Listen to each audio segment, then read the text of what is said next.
안녕하세요. 사람과 사랑을 연결하고 싶은 명랑세린입니다. 오늘의 주제는 ESTJ와 ENTJ의 스트레스 원인과 그 해결 방안입니다. 바로 본론으로 들어갈까요? ESTJ와 ENTJ의 주기능은 외향적 사고로 이들은 공통적으로 통제하고 결정하는 것을 즐기는 경향이 있습니다. 상황이나 사람, 일 조직을 구조화하고 능률을 최대한 올릴 수 있는 방법으로 일을 처리하고자 합니다. 자신의 업적이 인정받기를 원하고 일이 논리적으로 진행되기를 바라죠. 이들은 리더의 위치에 있는 것을 편안하게 여기고 생산성을 높이는 것에 관심이 많으며 성과에 대한 기준도 아주 높은 편입니다. 그리고 이들은 자연스럽게 비평하는 태도를 취하기도 하고요.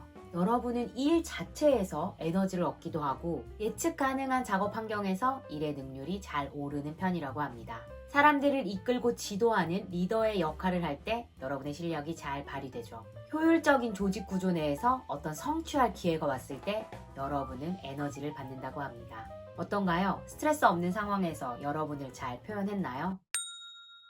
그렇다면 이제부터는 여러분이 스트레스를 어디로부터 받는지 그 원인을 한번 찾아보도록 하겠습니다. 스트레스의 원인은 다양하고 개인마다 다르겠지만 두 유형이 공통적으로 스트레스를 받는 원인은 다음과 같다고 합니다. 첫 번째로 일을 할 시간을 통제할 수 없을 때, 두 번째로 일 처리 방식이나 절차가 자주 바뀌고 기준이 모호할 때, 세 번째로는 일을 하고 있는 도중에 누군가 자꾸 방해하고 그 사람이 비논리적으로 행동할 때, 그리고 마지막으로는 무능함에 스트레스를 많이 받는다고 합니다.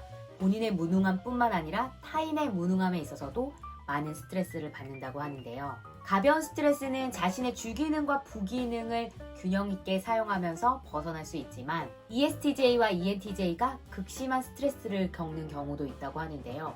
그 원인은 다음과 같이 세 가지가 있습니다. 첫 번째로 여러분들이 중요하게 생각하는 가치를 무시받을 때입니다.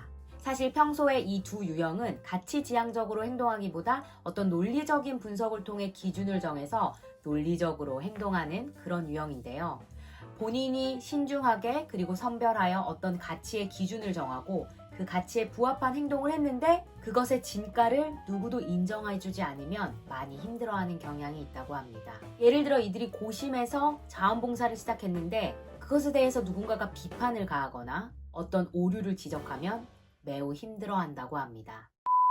두 번째로 이들은 친밀한 관계, 예를 들어 가족이나 친구, 오래 함께 지내온 동료가 감정 표현을 심하게 하면 이들은 어떻게 해야 할지를 몰라 한다고 합니다. 논리적인 방식으로는 해결할 수 없는 어떤 감정적인 상황에서 고통을 느끼기도 하죠. 이들은 어떤 불편한 감정적인 표현을 피해보려고 논리적이고 냉정한 태도를 취하는데 이들이 이런 반응을 보이면 보일수록 상대방은 더 심각하게 감정적으로 반응을 하기도 하죠.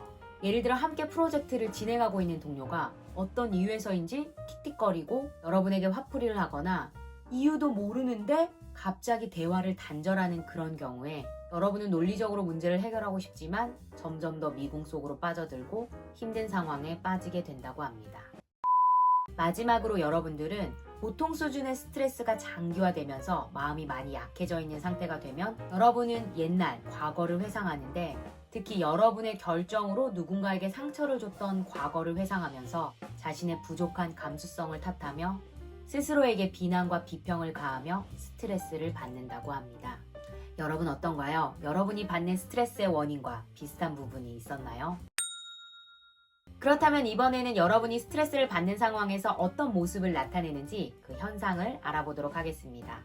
ESTJ나 ENTJ가 스트레스를 받으면 이런 경험을 한다고 하는데요. 일단 스트레스 초기 단계에서는 여러분의 주기능인 외향적 사고를 극도로 사용하기 시작하면서 단정적이고 부정적인 말투를 사용하고 타인에게 요구가 많은 모습을 보인다고 합니다. 그럼 주변 사람들은 여러분을 피하게 되고 그런 모습을 본 여러분은 어떻게 해야 될지 몰라서 자신의 열등 기능으로 빠져버린다고 하는데요. 여러분의 열등 기능인 내향적 감정은 다음과 같은 모습을 보여준다고 합니다.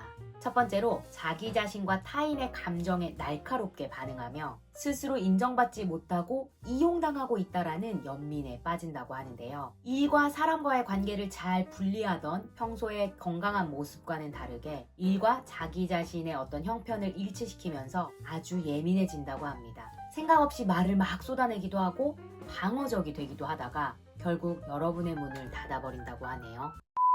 두 번째로는 감정이 폭발해 버린다고 합니다. 평소는 감정적이지 않은 여러분들이 이 스트레스 상황에서는 갑자기 혼자 있을 때 울어버린다든지 혼자 있을 수 없을 때는 타인의 무능함을 지적하면서 심하게 화를 낸다고 하네요. 말하자면 여러분이 스트레스를 받으면 처음에는 그 스트레스 받은 상황, 자신의 감정을 감추기 위해 혼자 있으려고 애쓰다가 화를 심하게 내고 우울해졌다가 상황을 회피해 버린다고 합니다.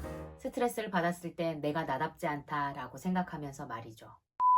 마지막으로는 감정에 대해 두려움을 느낀다고 하는데요. 사실 ESTJ나 ENTJ 같은 경우에는 통제력을 상실하는 것을 두려워하는데 스트레스가 극심한 상황에서는 자신의 감정이 통제되지 않으니 그것을 힘들어하고 감정의 미묘한 차이에 대해 서투른 두 유형은 자신의 불합리해 보이는 감정을 숨기려고 정서적인 측면을 흑백 논리로 주장하거나 위태로움을 경험한다고 합니다. 통제력을 상실한 자신의 모습을 누구에게도 보여주고 싶지 않은데 그게 쉽지 않은 상황이 된 거죠. 그럼 어떻게 해야 ESTJ와 ENTJ가 이 극심한 스트레스 상황에서 벗어날 수 있을까요? 이제부터 해결 방안을 알려드리도록 하겠습니다. 첫째로 자신의 감정, 정서 상태를 인지할 수 있는 시간을 충분히 가져라입니다. 메타인지를 발휘해서 내 마음의 상태가 현재 어떤 상태인지를 괜찮은 상태인지 그렇지 않은 상태인지 자신의 마음과 만나보는 시간을 갖는 거죠. 그리고 좋고 나쁨 그 중간 어디쯤에 있는 본인의 마음을 어떤 단어로 표현해 보려는 것도 좋은 노력이 될 수 있을 것 같습니다. 또 자신의 감정 상태를 신뢰할 만한 누군가와 대화를 나눠보는 것도 추천드리는데요. 잘 들어주고 부드럽게 표현하는 누군가와 대화를 나누는 것이 좋습니다. 감정을 들여다보는 연습을 하다 보면 여러분의 마음 알아차리기 능력도 레벨업 될 겁니다.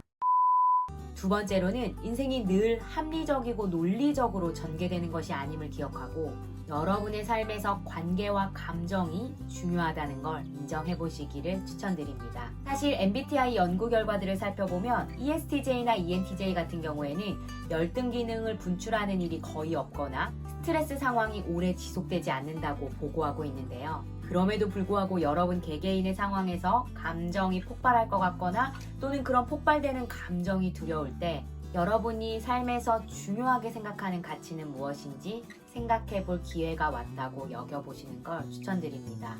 그리고 관계의 소중함을 다시 한번 상기시키면서 차분하게 타인과 정서적 교감을 나누는 시간을 가져보십시오. 마지막으로 ESTJ와 ENTJ에게 각각 드리는 스트레스 해소법 몇 가지 설명드리도록 하겠습니다. 먼저 ESTJ 같은 경우에는 스트레스를 받는 상황에서 타인과 약속을 잡기 전에 혼자만의 시간을 가지면서 일기를 써보는 건 어떨까요? 자신을 돌아보며 글을 쓰는 시간이 여러분에게 여유로운 숨을 불어넣어주는 시간이 될 겁니다. 그리고 난 후 차분하게 여러분을 지지할 수 있는 사람과 만나서 구체적으로 여러분의 상태를 나눠보십시오. 만약에 일을 하는 상황에서 스트레스를 받는 경우라면 얼른 빨리 혼자만 있을 수 있는 장소를 찾아가서 그 일을 마치기 위해 필요한 단계를 시간 순서대로 조직화해 보십시오. 구조화를 하면서 여러분의 마음에 안정이 찾아올 겁니다. ENTJ 같은 경우에는 여러분의 내적 비전에 집중하는 시간을 가져보십시오. 글을 쓰거나 그림을 그리면서 말이죠. 여러분의 5년 후, 10년 후의 모습이 어떨지 상상하면서 여러분의 그 미래를 표현하는 시간을 가져보기를 추천드립니다. 명상도 여러분의 스트레스를 날리는 데 좋은 방법이라고 하네요. 그리고 여러분이 새롭게 시작하고 싶은 프로젝트에 대해서 여러분의 이야기를 끝까지 잘 들어주는 친구에게 깊이 있게 나누는 대화 시간을 가져보세요. 여러분의 스트레스가 한결 풀리는 느낌을 가지실 수 있습니다. 여러분은 어떨 때 스트레스를 받고 어떻게 풀고 계신가요?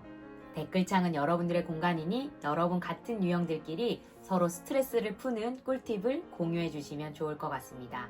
그럼 오늘은 여기까지 하고요. 우리 다음 영상에서 또 만나요. 오늘 하루도 명랑하세요. 안녕!